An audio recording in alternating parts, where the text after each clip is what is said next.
di incastrare dentro un po' più teste e vedere cosa ne esce fuori.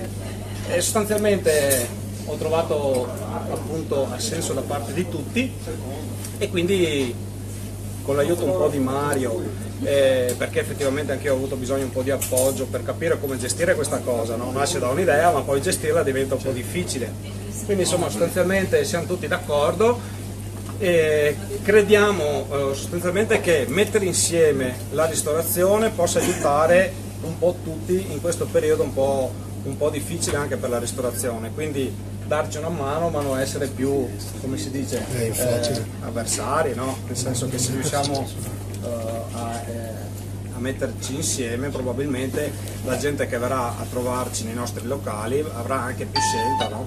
Quindi di cercare di spaziare un po' sui locali di Padova.